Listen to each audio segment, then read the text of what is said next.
Assalamualaikum warahmatullahi wabarakatuh. Perkenalkan, nama saya Umi Nadiroh dari Prodi Ilmu Hadis dengan nomor induk mahasiswa 2210606015 dari Fakultas Usuluddin dan Dakwah.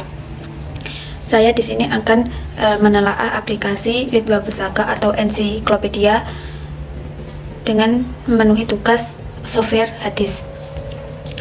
Litbah Pusaka adalah singkatan dari Lembaga Ilmu Pengetahuan dan Dakwah dan Publikasi Sarana Keagamaan, yaitu lembaga yang bergerak di bidang pengembangan dan publikasi ilmu pengetahuan dan dakwah Islam.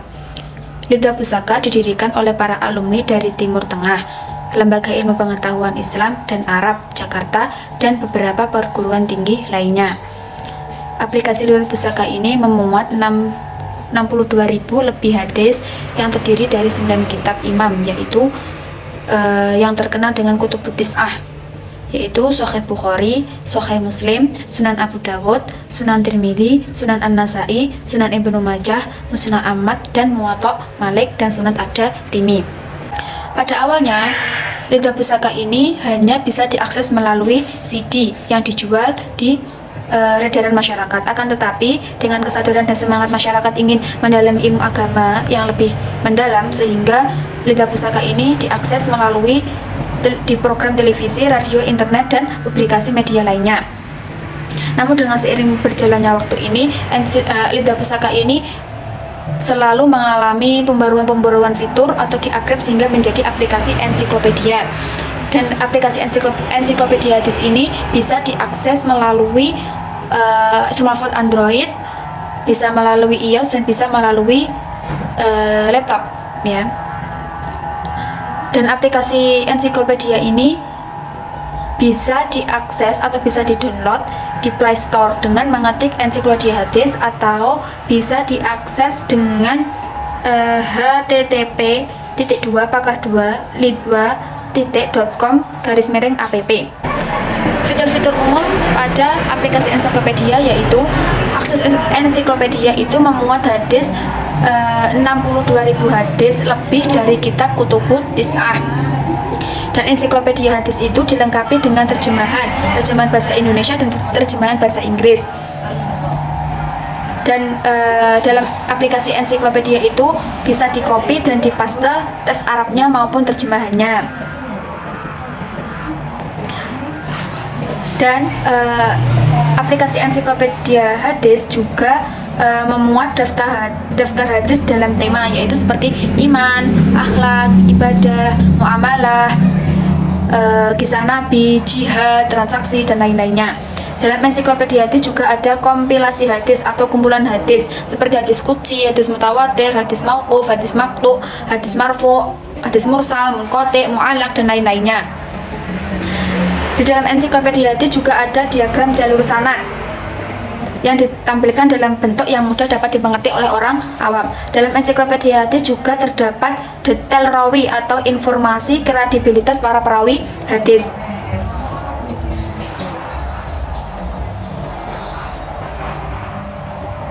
Dan di ensiklopedia hadis itu juga dilengkapi dengan biografi seorang perawi hadis dan komentar-komentar para ulama terhadap perawi hadis tersebut. Selanjutnya saya akan menjelaskan cara pengaplikasian atau menggunakan ensiklopedia hadis. Inilah tampilan aplikasi ensiklopedia hadis. Setelah kita download, kemudian kita buka. Apabila kita ingin mencari hadis, kita bisa langsung klik pada cari tes atau nomor hadis paling atas ini. Coba kita mencari hadis tentang kata kunci puasa. Nah, kata kunci puasa ini kita bisa mencari di semua kitab 9. Apabila kita ingin mencari kata kunci puasa pada hanya kitab Sahih Bukhari, maka kita hanya mengklik pada cari di Sahih Bukhari. Apabila kita ingin mencarinya kata kunci puasa itu kita mau cari di semua kitab, kita bisa juga mengklik pada cari di semua kitab. Coba kita mencari di semua kitab, klik. Muncul tampilan seperti ini, dan kita akan ditampilkan dengan hadis yang berkaitan dengan kata kunci puasa tadi dari berbagai kitab. Misalnya coba kita ingin mencari kata kunci puasa tadi pada hadis Bukhari. Dan ini tampilannya pada hadis Bukhari ada tulisan Arab, ada terjemahannya di bawahnya. Dan apabila kita ingin mencari kata kunci puasa, maka akan ada tampilan puasa tadi itu dengan di di blok dengan warna kuning. Dan aplikasi ini juga memuat hadis tersebut terletak pada kitab puasa, bab puasa Sya'ban dalam Bukhari dengan nomor hadis 1833, dan dalam pada kitab Fathul Bari hadis Bukhari ini terletak pada nomor 1969. Kita juga mengetahui bagaimana derajat hadis tersebut. Itu ada tulisan derajat sahih.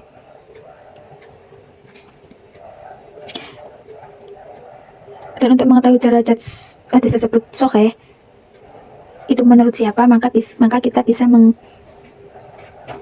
mengklik pada ikon sahih. Nah, maka akan ditampilkan seperti ini, yaitu pada Bukhari nomor hadis 1833, hadis tersebut itu sahih menurut ijma para ulama.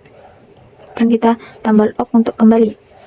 Setelah itu, jika kita ingin mengetahui jalur sanad pada hadis tersebut, maka kita bisa mengklik pada bagian bawah pada tulisan sanad. Nah, di dalam sanad tersebut kita juga bisa mengetahui siapa saja sanad-sanad yang terdapat pada hadis Bukhari tadi, yaitu ada Aisyah binti Abu Bakar Asy-Siddiq, Abdullah bin Abdurrahman, Salimah bin Abi Umayyah, dan seterusnya. Dan pada klik sana tadi itu untuk kita mengetahui biografi para perawi tersebut, ada perawi pada kitab tersebut, pada hadis tersebut.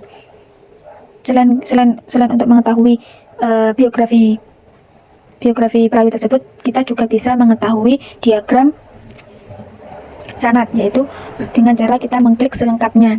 Nah, kemudian muncul diagram sanad. Di dalam diagram sanad ini di bawahnya juga ada komentar para ulama terhadap perawi.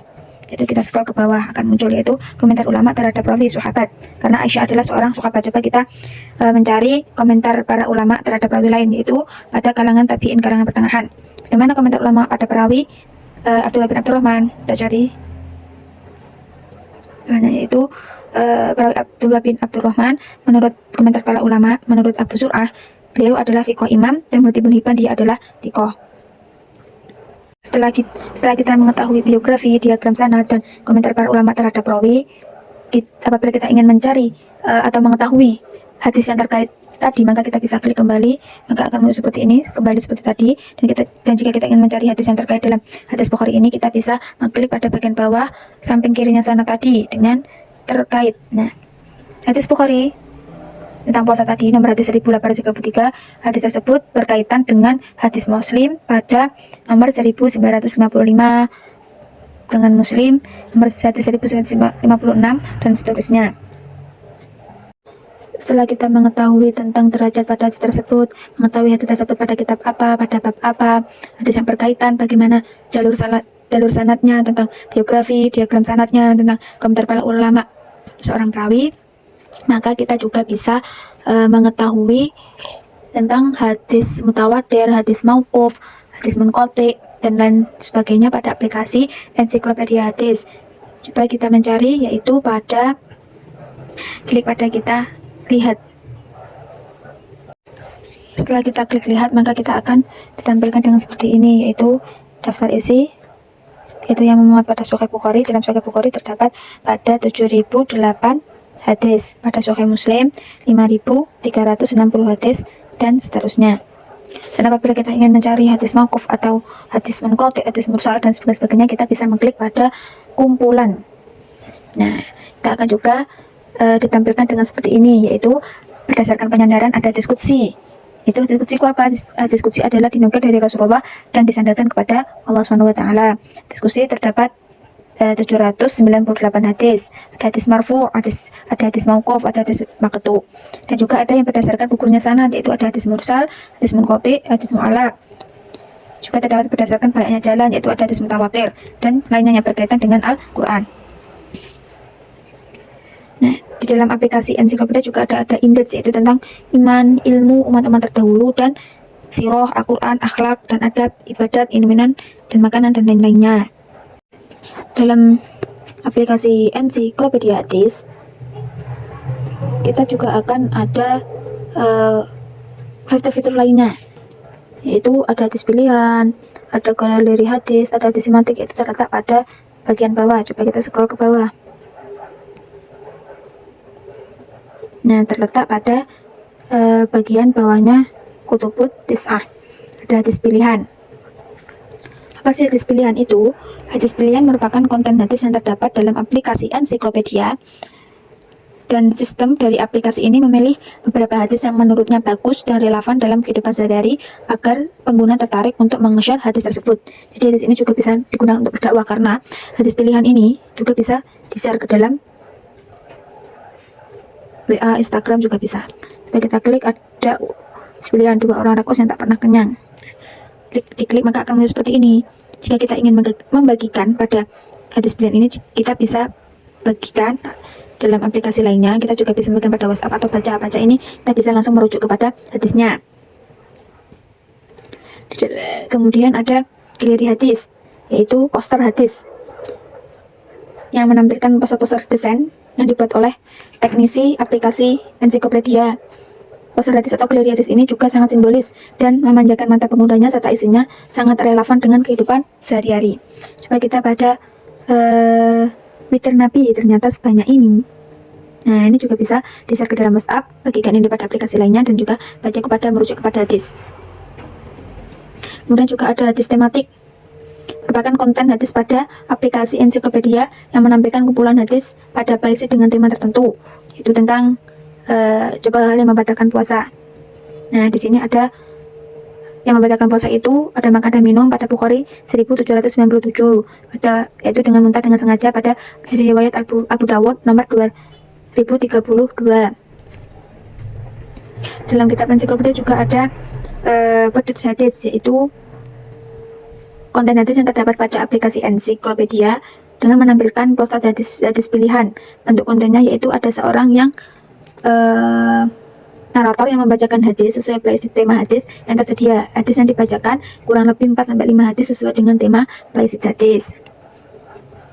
Kemudian ada juga kartu ucapan, yaitu konten hadis dalam aplikasi yang berupa meme dakwah yang berisikan konten seperti ucapan ini Idul Fitri, marhabannya marhaban.